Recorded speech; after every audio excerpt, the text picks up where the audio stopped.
morning! Ito po yung ating menu for today. Tayo po yung magpapaksiw na lechong kawali. Ayan, pinapakuluan ko na po yung babsi. And then, gagawa po tayo ng lumpiang sariwa para maiba naman. Ayan, gumagawa na po ako ng sauce. And then, here's our ingredients. So, see you later, mga Suki Bells. Hello, good morning! Eto na naman ang inyong Mamita G. So again, eto po, gusto ko kayo munang kumustahin. Kumusta po ang ating weekend, mga madam? So ano na ang menu? May menu po na ba tayo today? Kasi ako, handa akong i-share ang aking menu for today. At syempre Saturday, syempre dapat po ay special. Pero hayaan nyo munang batiin ko kayo ng blessed Saturday, mga madam. So tiyak, marami na namang ganap kayo dyan. Ang inyong tindera, eto. Bukas excited kasi syempre, di ba, day off ng tindera. So, ayun na yun po, mga madam. Eto na nga po, hindi ko na patatagalin. Gusto ko agad i-share sa inyo. Excited ako i-share sa inyo kasi first time ko i-share sa inyo itong ating menu. So, alam ko na maraming favorite ito. Itong ating menu na to.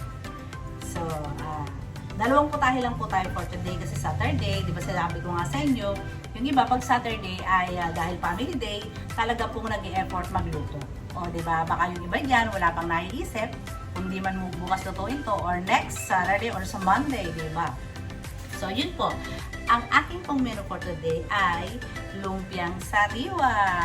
Di ba? Hindi po ako gumawa ng my own version ng lumpia wrapper kasi medyo matagal.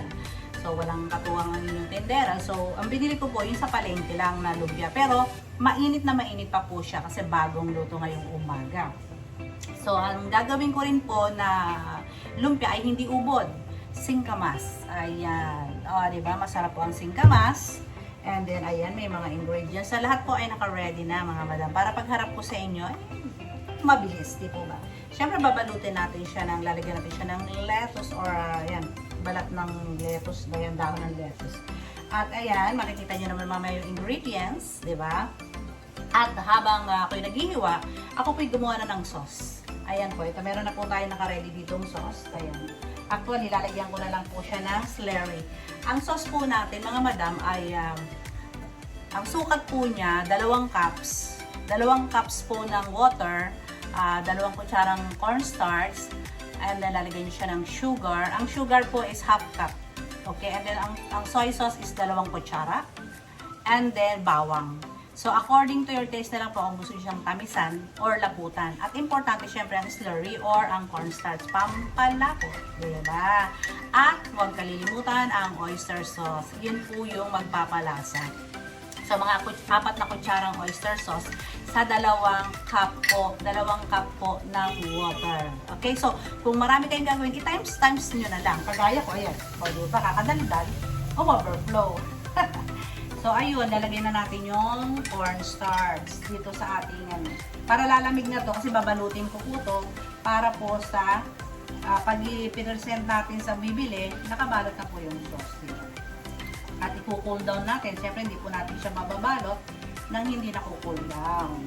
At siyempre po, habang nagaganito tayo, nilaga ko na rin po yung baboy para sa ating paksiw na lechong kawali. Ayan. Ito, alam ko, naluto ko na po ito. Na-share ko na po ito. But then again, isi-share ko again, hindi ba? So, ayan, nilaga ko na po siya. I-cool down din natin. Iyahanguin natin. Yung pinagkuluan, yun ang gagawin kong sauce, mga madam. Okay. So, see you later! Hello! I'm back! So, ito po yung ating sauce. So, ganyan po yung consistency niya. Kung gusto niyo mas malapot pa is wala namang problema. Kasi to, ay medyo malabnaw pa siya ng konti kasi pag ito po lumamig, ito po ay lalapot pa. So, pwede yung dagdagan kung gusto niyo talagang malapot na malapot. So, i-cool down natin muna siya. Okay? And then, mag-start na tayo maggisa ng ating para sa lumpia. Okay? Again, always, kailangan ang giniling, kailangan po papakuluan natin sa water. Okay? Para po yung kung dinapuan siya ng langaw, di ba? Ganun lagi po yung aking sinasabi. Kailangan po ay laging papakuluan ng tubig. Ganun po talaga dapat tiyaga-tiyaga lang pag may time, di ba? Patutuyuin ko po yun, yung giniling, di ba? Hanggang sa mag-brown. Tapos lalagyan natin siya ng bawang sibuyas. And then, i-set aside na natin tong sauce. At tayo magigisa naman ng sauce ng lechong kawali. O, di ba? Gawa tayo ng sauce ng lechong kawali. Tatagin natin ito.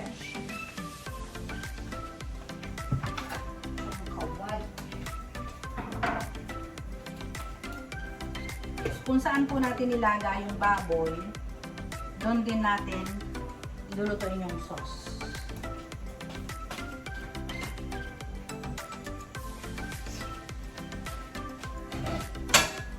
So, magigisa lang po tayo ng bawang sibuyas.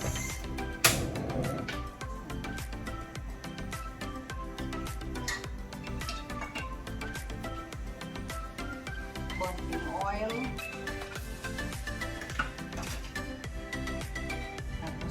Luto tayo dito ng bawang sibuyas. Ito po ay sauce ng lechong paksiw. Yung baboy po ay nilaga ko na siya sa bawang, laurel, patis. Nilaga ko na po siya ng sibuyas. So, yung pinaglagaan ko doon ko rin po lulutuin yung paksiw natin lechon. Gagawa tayo ng sauce. Ito na po yung sauce. So, gis tayo ng bawang para sa sauce. Kailangan po sa lechong paksiw maraming bawang.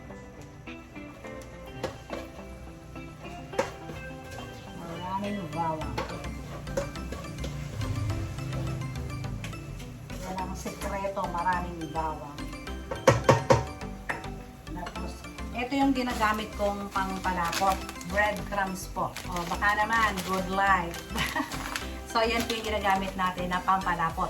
So, we don't need Mang Tomas. Ngayon, kung gusto nyo mas malasa, lagyan nyo po siya ng atay ng baboy. Yan po yung ginigiling ko po siya. Pag talagang gusto nyo malasa at pambahay.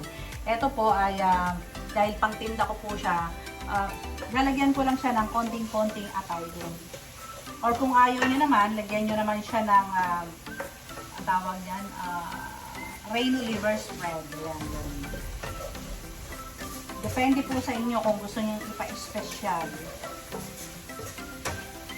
Ito po ay lutong bahay at the same time pwedeng ipaninda para kayo kumita. Yung tinuturo ko po sa inyo para kayo kumita, malibre kayo sa pagkain. Pero kung special, nasa sa inyo na po yan. Binibigyan ko lang po kayo ng mga basic. Basic lang po. Yung pag-i-enhance ng lasa, nasa sa inyo na po yan. Hindi po ba? Ang bawang. Isa natin ang bereng. And then, yung iba po hindi na ginigisa. Minsan, pagka yung talagang lechon, yung totoong lechon, ay mix-mix ko lang yan. Ganun lang po ginagawa ko. Dahil ito nga po yung paksiw na lechong kawali, medyo ginisa natin ng kanin. So, yung bawang, alam na siya. Ay, sibuyas pala, sibuyas. Again, mag-generous tayo sa bawang sibuyas kasi dyan nagmumula ang lasa at sarap ng ating niluluto. Okay? Yan lang po ang pagluluto ng sauce ng ating lechong paksiw. Ganyan lang po siya. Siyempre, lalagyan natin ng konting soy sauce. Lalagyan din po natin yan ng, ng oyster sauce naman. Siyempre, para lumasa na yung bawang sibuyas natin. Diba? Kasi may patis na yung sabaw ko kanina, so ayoko na siyang masyadong maraming soy. Pepper. Kanina may pepper na rin yun, so lalagyan ulit natin ng pepper. Para mas, kasi maganda po sa lechong paksiw ay maanghang sa paminta at bawang.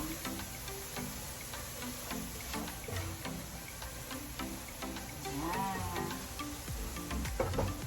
And don't forget the sugar. Maraming sugar, mga madam. Diba, manamis-namis ang lechon. Siyempre, according sa inyong taste din po yan, mga madam. According always to your taste or to your taste. Kaya kumukulo na yung aking, nakita nyo, kumukulo na yung aking giniling. Patutuyin ko lang yan, dahil lalagyan ko ng bawang sibuyas. Ito naman po yung ating panglumpiang sariwa.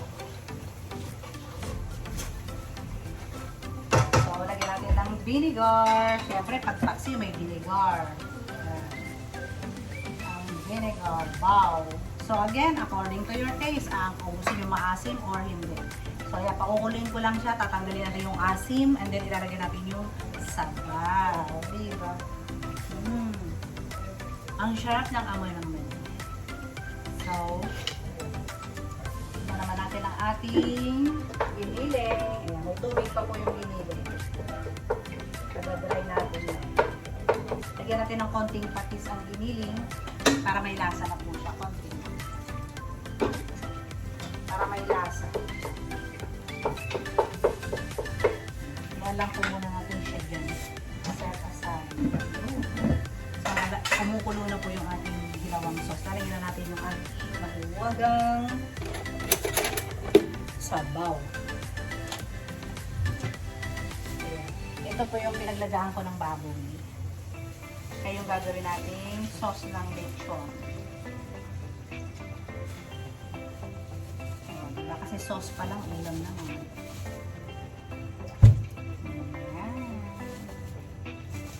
Sala-sala pag may time. Kunin ko lang yung dahon ng laurel. Diba? Dahon ng laurel. Para, yan ang added, umami. Sabi nila, added umami. Oh. So, tapon na natin yung mga lams-lams na dito.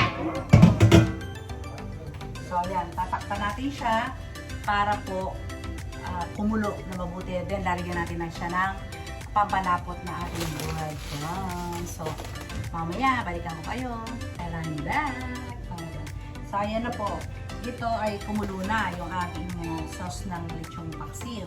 So, again, bawang sibuyas, yung pinagpakulo ng baboy. And then, ilagyan po natin siya ng oyster sauce. At saka ito, breadcrumbs. Ngayon, kung nalalabnawan po kayo, lagyan niyo po siya ng cornstarch. So, ito, pinapalapot ko lang po siya. Depende na lang po ito sa akin kung palalaputin ko pa siya or okay na po siya. Diba? Hindi ko pa malalaman hanggat hindi ko pa nilalagay yung baboy na pinirito namin. Okay? So, magpiprito tayo ng baboy. Isi-set aside ko po muna ito. And then, itong bating giniling ay okay na. And then, so, diba, narinig nyo? Tumutunog-tunog na yung giniling. Nilagyan na natin yung bawang. Diba? Bawang is light. Bawang is light. Dito po, kahit hindi masyadong lutong-luto yung bawang, kasi diba ang lumpia sariwa, talagang dapat may nakakain tayo medyo fresh na bawang. Hindi po ba? So, and then lalagyan natin sibuyas. Lahat ko na yung sibuyas para malasa. Diba? Ayan, sibuyas. Yung sibuyas ang dapat talaga niluluto natin. So, lalagyan, this time, lalagyan ko po siya ng ginisa mix para malasa.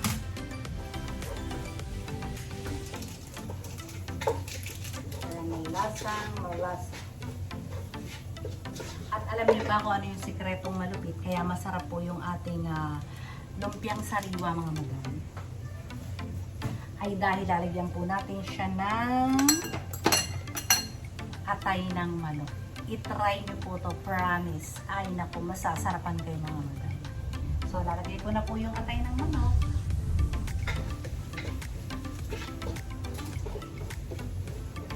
Lutuin mabuti ang atay ng manok. Yan po ang magdadala ng lasa dyan. Promise. Rayon, di ba? At huwag kakalimutan lagyan ng pepper. Laging may pepper. Konti lang. Yan. And salt. A little salt. Konting salt lang. Lutuin lang natin ito. Lutuin mabuti. Lutuin natin mabuti yan. And then, ito ilalagay ko mamaya ang mani. O, di ba? Tapos, i-ready ko na po yung ating ano yan? Ating pagpiprituhan ng baboy. Ayan, nag-i-struggle na lang naman dyan. Papatayin ko na tong sauce, mamaya ko na ito aayusin, palalaputin pag may baboy na po siya. So, tabi na natin siya i-fetch. ilalapit natin ito. Kasi ating ito. Sangkap. And then magpa-fry tayo ng manok. Ay, pa-fry natin yung baboy, di ba? Medyo matrabaho, pero masarap naman. Di ba? So, ayan. Inigisa ko yung manok. Ito yung maigi yung manok with the giniling. Di ba? Manok with the giniling. Kailangan masarap na masarap yan. Nalagyan. Itong lutulak. So, ito ko, pipituhin ng baboy. Kasi luto naman na yung sauce nito eh. O, diba? Medyo malapot na siya. Pero lalagyan ko pa to ng ng cornstarch para mas malapot siya naman. O, diba? Yung sauce ng ating lechong paksiw. Sarap. Baboy na lang ilalagyan natin yung pananambuto natin siya ng orto para kumapit yung sauce.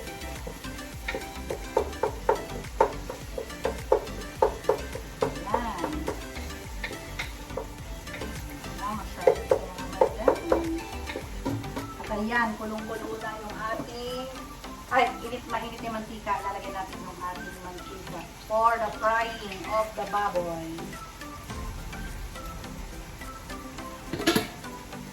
Again, para hindi po tayo talsikan, lalagyan natin ng cornstarch yung baboy. Balikan ko kayo. So, mga madam, I'm back. Oops,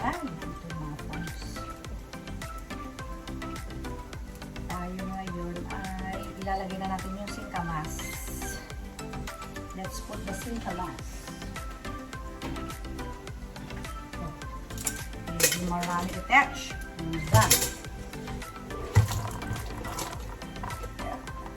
Marami-rami ito. So, patayin ko muna to.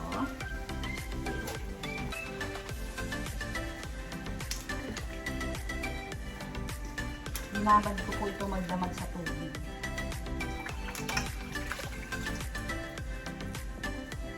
Siya.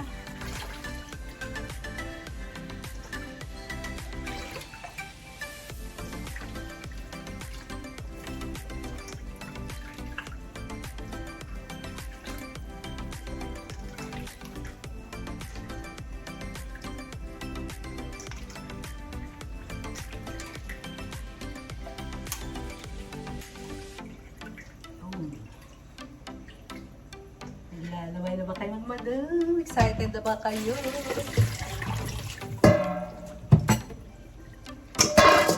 So, gisa natin siya.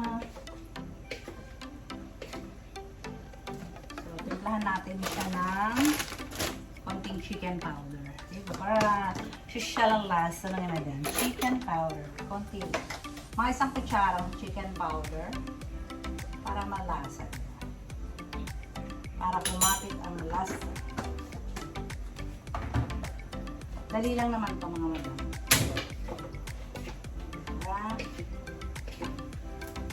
Huwag natin masyadong labugin para crunchy pag kinagat natin. Di ba mga madam?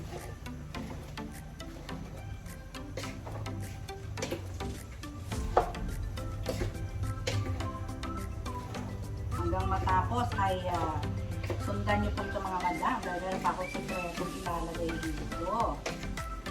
Mga madam po.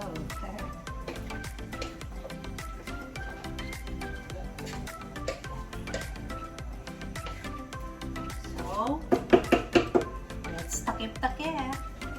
At ipag-fry na natin yung ating baboy. Fry na natin ang baboy. So, ang nilagyan ko siya ng cornstarch mga madam.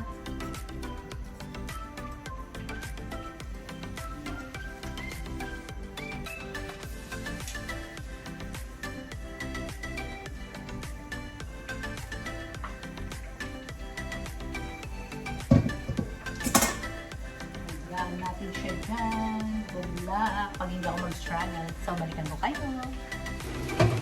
My lumpiang sariwa is ready to wrap. Ayan siya. And then, ito yung lechong paksiw. Ayan po yung ating ating lumpiang sariwa. Kahit wala po yung balot or sauce, okay na po yung kainin. Lumpiang hubad kung tawagin.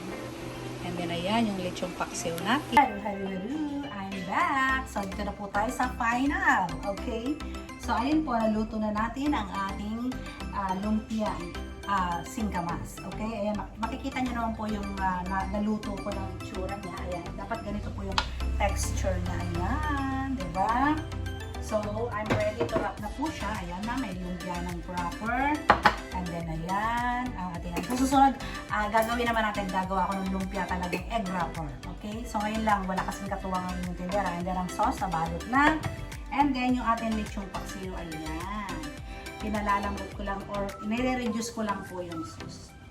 So, ayun mga madam, done na po tayo sa ating dalawang putahe for today's video. So, ayun po, sana nagustuhan ninyo ang aking pagluluto ng paksiw na lechong kawali at ang ating lumpiang sariwa. Alam po niyo yung lumpia ko mga madam, kung susundin niyo yung procedure ko, kahit wala po siyang wrapper or kahit walang sauce, siya mismo, makakain nyo na po siya. Promise ko po yan. Basta sundin nyo lang po kung ano yung procedure na ginawa ko. At kung meron po kayong katanungan, please comment down below. And kung nagustuhan nyo naman po, pa-subscribe and paki-likes na naman po yung ating video. So, hindi ko na po patatagalin. Maraming salamat again. Happy weekend and blessed weekend po again sa ating lahat. Maraming salamat. Stay healthy always and God bless us all. Bye-bye! Ayan na lang ang natitira sa atin. Wala na lechong paksiw. At ang lumpia natin ay yan na lang. Okay, good luck sa akin. Parang ayoko na ibenta. Pag-isipan ko yan. Thank you Lord. Ubus na naman.